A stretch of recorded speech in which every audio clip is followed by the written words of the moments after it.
那今天呢，我开着特斯拉的 FSD V14过来，到上海准备花1天的时间，在周边道路上试驾一下我身后这台星途 ET5。当然，今天主要体验的不是这台车的硬件性能，而是这台车上最新装上的地平线 HSD V2.0 的智驾版本。我们看看这个最新的版本到底有哪些升级的亮点，我们一起出发。那现在我上车之后呢，马上就感觉到一个在使用方面比较便捷的升级亮点啊，就是它可以随时随地来激活这个智驾，不管你是在 P 档还是 D 档的情况下。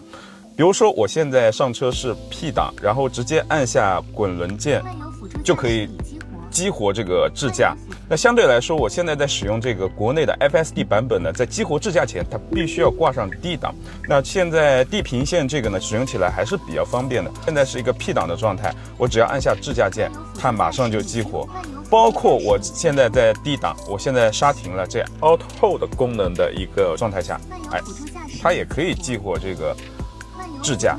啊。而且现在最新的版本呢，它还有一个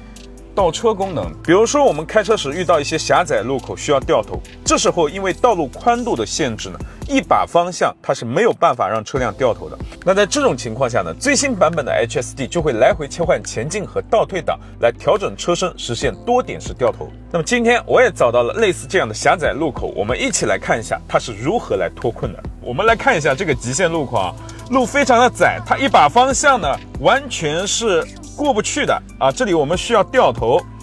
看到没有？它马上一把倒档，哎，这个跟 V14的能力已经非常接近了啊！就是这种窄路它掉不过去的时候呢，它会多点式的去给你前后档去调整车身，再来掉头，整个过程呢非常的丝滑。那当然了，当一台车的智能辅助驾驶有了倒车能力之后呢，它还会衍生出更多的使用场景，比如说在小路上的循迹倒车。那我们一起来看一下，这到底是怎么样的一种实用场景。比如说我现在前面出现了一条非常狭窄的乡间小道，然后这种路如果我们误闯进去，万一发现前面是此路不通的时候呢，想要倒车回来就非常难，特别是对于一些新手司机来说啊。那有了这个循迹倒车之后呢，我们完全可以把这件事情交给车机来完成。我们现在来试一下，这条路我自己开进来都要非常小心，因为实在是太窄了。那先把车开进去，我们一直往里面开。比如说我开到这个位置，发现前面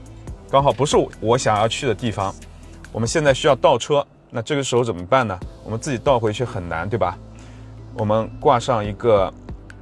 倒档啊，然后这边有一个图标会显示循迹倒车功能，我们只要按下这个开始键之后呢，它就慢慢的沿着我们进来的路往回倒。那地平线的优势呢，就是这个倒车距离非常的长。那一般市面上也有这个循迹倒车功能，但是它的倒车距离大约只有在50米左右吧。我们可以来看一下它的表现。好，这个弯已经拐过来了。最凶险的地方呢，其实是这个临停车辆和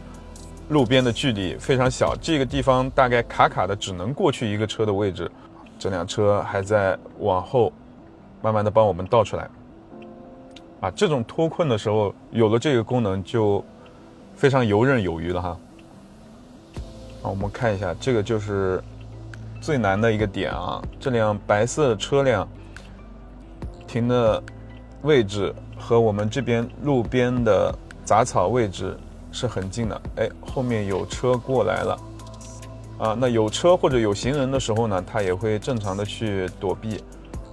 后面那辆车在往后倒了，我们马上已经到这个比较开阔一点的路口了。好，继续往后，继续往后。这个白色的车躲避的位置刚好是我们想要去的这个我们是往这条车道走的。好，看到没有，非常的丝滑，坐在车里也很安心啊。它速度并不是很快轨迹倒车剩余的距离还有28米，也就是我们刚才开进来的这个位置其实我们如果平时正常使用的话，开到这个位置已经可以完全自己来掉头了可以结束它的轨迹倒车了。这里旁边因为有这个树叶在飘动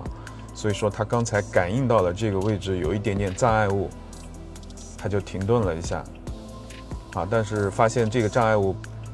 没有对它倒车能造成一定威胁，它就继续往后倒了。OK， 已经完全给倒出来了。这个功能很实用啊，兄弟们。那说到行车方面的实用功能呢，这一次我还在新版本上体验到了一个我从来没有使用过的实用小功能，就是这个版本升级之后呢，你可以在漫游模式下使用转向灯拨杆来人为干预它的漫游轨迹。什么意思呢？我们一起来看一下。我们现在在一个漫游模式下，它有个新功能呢，就是我们可以拨杆来让它选道啊。就比如说我现在直接打了一个向右的转向灯，它的漫游模式呢会听我这个转向灯的指挥，然后去做一个右转的动作。因为漫游的话，它其实就像我们特斯拉上面那个漫游，它其实是根据电脑自己去随机判断是左转还是右转。那我们可以到后面这个路口呢，等会儿再去试一下，我们从这里绕回去再去试一下看啊。刚才我打的是一个右转的转向灯，然后它听我这个转向灯拨杆的指令往右转了，那我等会儿再去打一个左转的转向灯，看一下它到底是不是听我的指令。就比如说我们前面又遇到一个路口，好，像这种路口正常的情况下面啊，左边可以右边可以直行也可以的道路呢，像漫游辅助驾驶一般它的决策都会直接往前走，它不会去做左转或者右转这个决策。但是比如说我们刚好想要它右转或者左转的时候呢，我们可以直接去打灯啊。这个在 FSD V14 我现在在使用这个版本上还没有上车啊，这个功能是我第一次体验到。好，现在我们再次回到了刚才右转的那个路口哈。那按照正常的智能驾驶漫游模式呢，我现在给它打左转灯我现在打下左转灯之后呢，它马上会根据我打灯的这个指令，把漫游的这个自驾路线规划到向左来转弯。那像 FSD 我们现在在用的，如果是碰到这种路口，它也是随机去挑一个左转或者右转或者直行去走啊。那前面又遇到了这种左转右转直行的路口啊。现在我打了一个右转向，在漫游模式下面的话，它就根据我打灯的方向去走了。这个功能还是相对来说非常好用的。那这样子的话呢，你其实在不导航的情况下也可以去规划这个车智能驾驶的一个行驶路线。那不过这次 HSD 2.0 这个大版本的升级呢，还有很多既亮眼又实用的小功能升级。比如说我们到了高速路口之后呢，它会自己给你选择一个合适的 ETC 车道来通行。也就是说你从地面过收费站到高速，然后高速下到地面的时候过收费站呢，都不用停车。它这个最新的版本呢，也会自动选择 ETC 的车道去通行啊。我们可以看一下，它选择了靠右侧这边的这个匝道口。它看到这个道闸的时候呢，其实是停了一下，然后道闸开了之后反应非常快，非常丝滑，它直接就走。整个上高速的过程呢，它不用任何的接管，不用任何的去控制它的车速，完全是它自己过来的。好，那我们现在下高速了，我们来看一下这个 HSDV 2.0 版本我们无接管下高速的一个场景啊。好，到高速路口了，我们来看一下无接管 ETC 直接让智能驾驶下高速的一个场景啊。前面有车，它选择了走右边的这根车道啊，但是这里应该也是个 ETC 口子。这前面有辆车在缴费啊，然后我们稍微等待一下。OK， 前面那辆车过去了，然后这个道闸应该会落下来，它现在往前的速度非常慢哈。好，稍微停顿了一下，道闸下来的时候，它马上反应了一下，道闸升起来，刷完 ETC， 马上通过。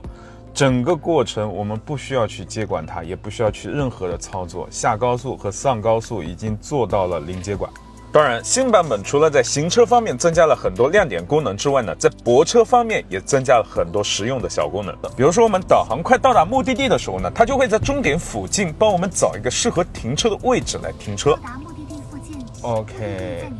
看到没有？它到了目的地之后，直接就帮我们停在这个路边了，这也是 HSD V2.0 里面新增的一个功能。当然，我们人驾的情况下，它也会扫描路边那些没有划线但是适合停车的停车位，显示在这个车机上面。还有一个功能就是对于新手非常友好的自定义泊车功能。那我们现在来试一下它的自定义泊车啊，比如说我们开到这种农村道路上，它根本没有划定一个车位，但是我想临时去买点东西，那这时候呢，其实我们还可以用一个功能，就是它的自定义泊车。我们把这个车子直接拖到这个空地上之后呢，车就会直接停进去。当然，我们想给它增加一点难度，比如说现在是车头朝内的，它开进去很简单。那我们把它车头朝外，在这个位置，我们让它开始泊车，它就会根据我们自己划定的那个停车框去帮我们泊入。那我们看到停车还是相当丝滑的，它现在就帮我们停到这块空地上面去了。那相对来说呢，这种功能对于我们新手司机来说还是非常非常友好的。比如说一些老小区啊，比如说一些农村道路上面啊，它没有划定车位这些地方啊，直接可以帮你